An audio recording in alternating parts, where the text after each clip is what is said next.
ইসরায়েলের অপারেশন থান্ডারবোল্টের দাপটে মধ্যপ্রাচ্যে কাঁপছে আমেরিকান উপস্থিতির ভিড়। টানা হামলা চালিয়েও ইরানকে যেন দমাতেই পারছে না ওয়াশিংটন। তাসনিম নিউজের বিস্ফোরক প্রতিবেদনে উঠে এসেছে, কুয়েতের ক্যাম্প দোহা, জর্ডানের মুয়াফফাক সালতি আর বাহরাইনের শেখ ইসা বিমান ঘাঁটিতে ইরানের একের পর এক আত্মঘাতী ড্রোনের ঘা খেয়ে মার্কিন বাহিনী এখন চরম আতঙ্কে দিশেহারা। নিজেদের শক্তি জাহির করতে এসে মধ্যপ্রাচ্যের আকাশে এখন মার্কিন অহংকার ছাই হয়ে উঠছে, আর তেহরান প্রমাণ করে দিচ্ছে মধ্যপ্রাচ্যে আগ্রাসন চালিয়ে পার পাওয়ার দিন শেষ। ইরানের সেনাবাহিনী বলছে, কুয়েত, জর্ডান ও বাহরাইনে অবস্থিত যুক্তরাষ্ট্রের গুরুত্বপূর্ণ সামরিক স্থাপনাগুলোতে নতুন দফায় আত্মঘাতী ড্রোন হামলা চালানো হয়েছে।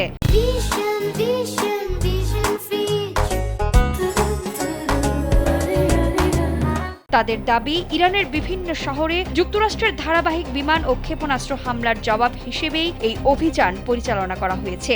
একই সময়ে যুক্তরাষ্ট্র টানা একাদশ দিনের মতো ইরানের সামরিক অভিযান চালানোর ঘোষণা দিয়েছে।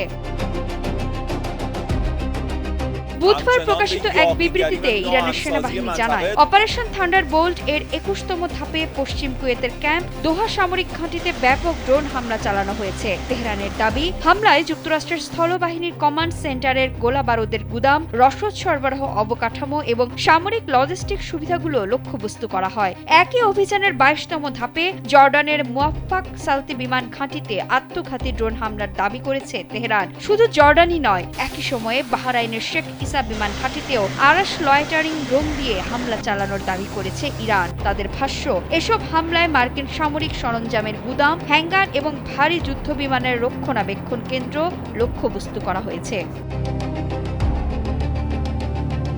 একই সময়ে ইরানের ভেতরেও অভিযান জোরদার করেছে যুক্তরাষ্ট্র। মার্কিন সামরিক বাহিনীর তথ্য অনুযায়ী টানা একাদশ দিনের মতো দেশটির বিভিন্ন স্থানে হামলা চালানো হয়েছে। রাজধানী তেহরানে একাধিক বিস্ফোরণের শব্দ শোনা গেছে, আর দক্ষিণ পশ্চিমাঞ্চলের বেহবাহান শহরেও ক্ষেপণাস্ত্র হামলার পর আগুন লাগার খবর মিলেছে। এর মধ্যেই বুশের প্রদেশেও নতুন করে বিস্ফোরণের ঘটনা ঘটেছে, যার মধ্যে পারমাণবিক বিদ্যুৎ কেন্দ্র সংলগ্ন এলাকাও রয়েছে। তবে এখনো পর্যন্ত মূল পারমাণবিক স্থাপনায় কোনো ক্ষয়ক্ষতির তথ্য প্রকাশ করা হয়নি।